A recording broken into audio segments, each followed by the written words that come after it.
세월호 보고 시간 조작 등 혐의로 재판에 넘겨진 박근혜 정부 청와대 3실장 가운데 김기춘 전 비서실장에게는 유죄가, 김장수, 김관진 전 국가안보실장에겐 무죄가 선고됐습니다. 1심 유무죄가 갈린 판결 사유 알아봅니다. 판결로 보는 세상입니다. 김기춘 전 비서실장과 김장수 전 국가안보실장은 세월호 보고 시간을 조작한 허위 공문서 작성 등 혐의로 기소돼 재판에 넘겨졌습니다. 1심 재판부는 일단 세월호 당일 박 전 대통령이 행적에 대해 대통령이 사고 당일 보고를 정말 끊임없이 실시간으로 받아 상황을 제대로 파악했는지 의문이 든다고 말했습니다.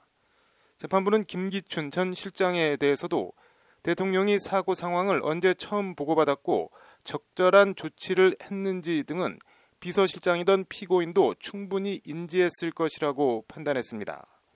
이에 재판부는 이를 모두 고려하면 비난받을 것을 의식해 국회에 허위 내용이 포함된 서면 답변을 제출했고 피고인도 그런 사정을 인식했다고 보인다고 판시했습니다. 이번 범행은 세월호 사건이라는 국가적 재난 상황에서 청와대의 책임을 회피하고 국민을 기만하고자 한 것으로 책임이 가볍지 않다는 것이 재판부의 김 전 실장을 향한 질타입니다. 재판부는 다만 피고인이 고령이고 이미 다른 범행들로 실형을 선고받아 구속재판을 받고 있다며 징역 1년에 집행유예 2년을 선고했습니다. 세월호 사고 당일 박 전 대통령이 오전 10시 22분 첫 서면 보고를 받았는데도 10시 15분부터 통화를 했다고 거짓으로 청와대 상황일지를 작성한 혐의 등으로 기소된 김장수 전 국가안보실장에 대해선 무죄가 선고됐습니다. 자신의 분단위 행적을 일일이 밝히지 못하더라도 이는 기억의 한계일 수 있다. 최초로 이뤄진 10시 15분 통화가 허위라는 것을 인식하면서 알려졌다는 점에 대한 입증이 부족하다는 것이 재판부 판단입니다. 국가위기관리 컨트롤타워가 청와대라는 내용의 국가위기관리 기본지침 원본을 훼손하고 이를 불법 변경한 혐의 등으로 기소된 김관진 전 국가안보실장에 대해서도 무죄가 선고됐습니다. 재판부는 일단 김관진 전 실장이 국가안보실 책임자로 있는 동안 위법한 방법으로 위기관리 지침 일부가 수정된 사실 자체는 인정했습니다.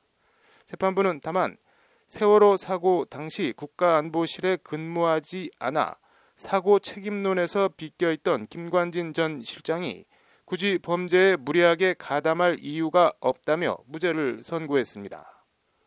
공용서류 손상을 알면서도 부하 직원들과 공모해 범행에 나갔다는 점에 대해서는 증거가 부족하다는 것이 재판부 판시입니다. 김기춘 전 비서실장에 대해선 집행유예가, 김장수, 김관진 전 국가안보실장에 대해선 무죄가 선고되자 재판을 지켜보던 세월호 유족들은 솜방망이 처벌에 상식도 없고 양심도 없는 재판이라고 판결 결과를 강하게 성토했습니다.